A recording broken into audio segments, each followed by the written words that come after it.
Welcome to this explainer. Today we're running a complete revision class on a topic that is absolutely critical for your career and for your wallet.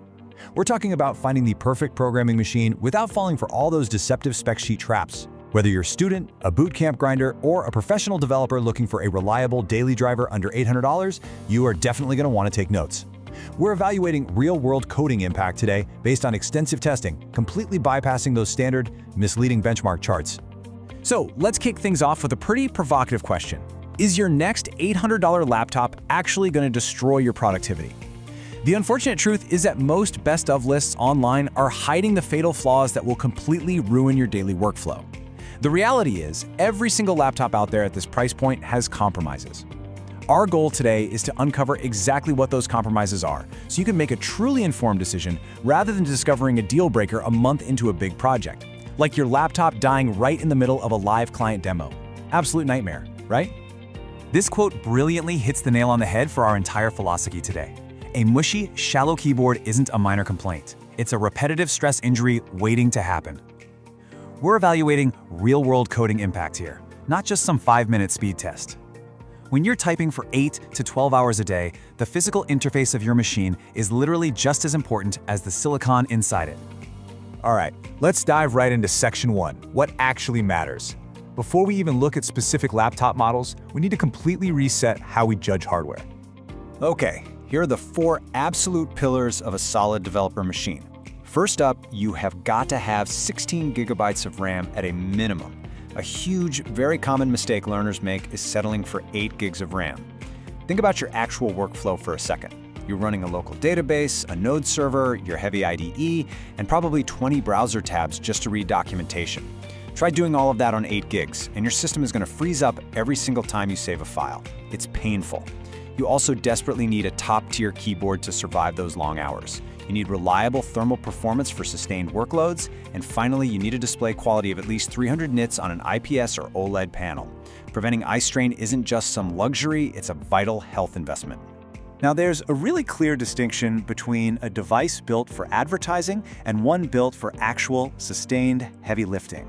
A marketing laptop might post an incredible score on a quick 5-minute benchmark. But what happens during a 30-minute compile of a massive Rust project? It overheats, and then it throttles. A true programming laptop, however, maintains its peak performance over the long haul. So, just to do a quick section recap, please stop prioritizing clock speeds alone. True productivity relies entirely on your RAM, the keyboards, thermals, and display quality. If you get those 4 things right, the processor is really just the cherry on top. Moving right along to section 2, budget and display picks, we're going to evaluate our number 5 and number 4 picks today, focusing specifically on extreme budget constraints and premium screens. Coming in at number 5, we have the Acer Aspire 5, packing the AMD Ryzen 5 7530U chip. This one usually runs between $549 and $599. It's an absolutely excellent entry point if you're just learning to code. It comes with 16 gigabytes of RAM right out of the box and handles lightweight containerized workloads, Python environments, and JavaScript development beautifully without breaking your bank account. It literally leaves you cash left over for coffee and web hosting. But, okay, time for a reality check. The absolute deal breaker with this one is the terrible webcam. Since remote work and video calls are pretty much a given for developers today, you will absolutely need to buy an external webcam for this machine. The chassis also flexes a bit too much for my liking. However, and this is a massive mistake buyers make, they totally ignore its hidden value. You can actually upgrade the RAM later. One slot is completely open, meaning you can jump up to 24 gigabytes for around $30. That provides incredible long-term value for a strict budget. All right, at number 4 is the Lenovo IdeaPad Slim 5i, utilizing the Intel Core Ultra 5 125H chip. This thing is fantastic for Windows native developers. The hybrid core design and built-in AI processing mean this machine handles local AI model testing, like running Llama 3 locally with incredible ease. We are talking about Visual Studio Code launching in under 2 seconds. Now, let's talk about 2.8K.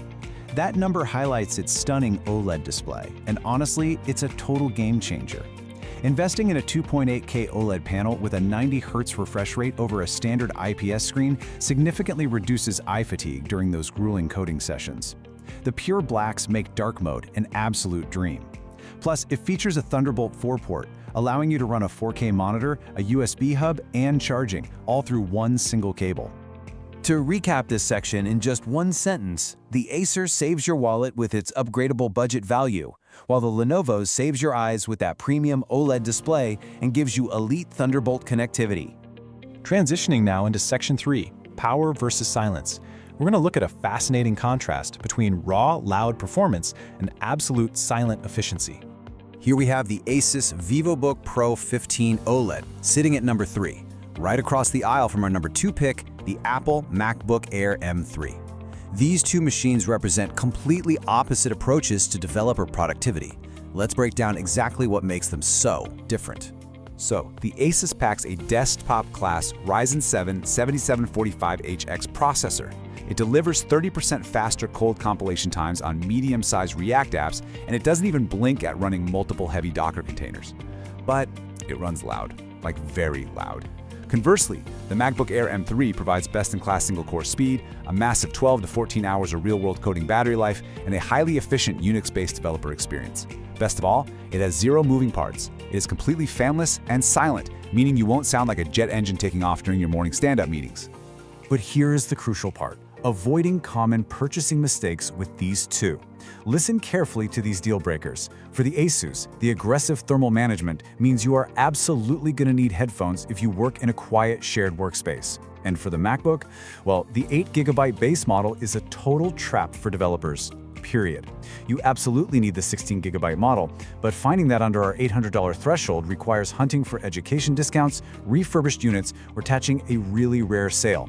So, a quick recap for Section 3. It's a pretty direct choice. You either opt for the brute force power and the noise of the ASUS for heavy workloads, or you hunt down a rare discount on the silent, ultra-efficient Apple Silicon of the MacBook Air M3.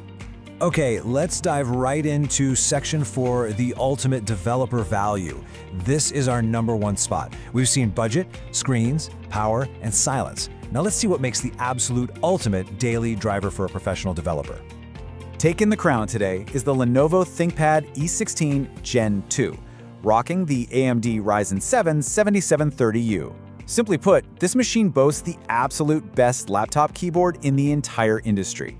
For those relentless 8-hour coding sprints, the tactile feedback, key spacing, and travel depth are just unmatched. Your hands are literally going to thank you after months of daily use. The standout feature that really pushes this to #1 is the hardware longevity.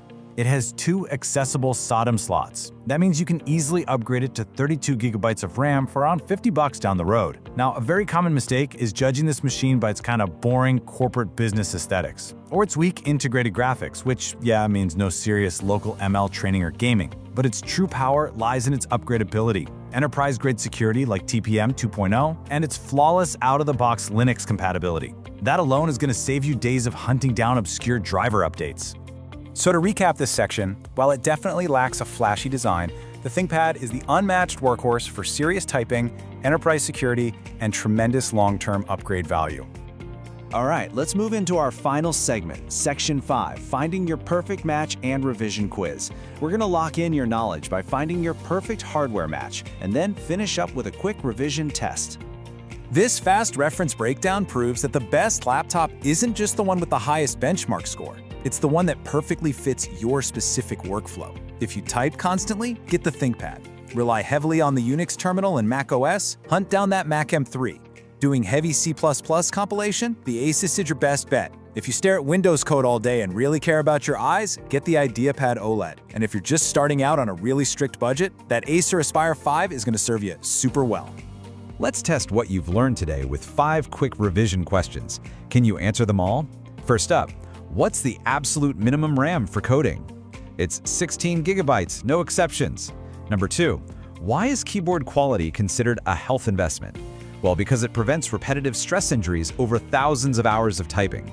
Third, what's the Acer Aspire's major deal breaker? Yep, that terrible webcam. Number 4, why shouldn't you buy the base model MacBook Air? Because 8 gigabytes is a trap you literally cannot upgrade later.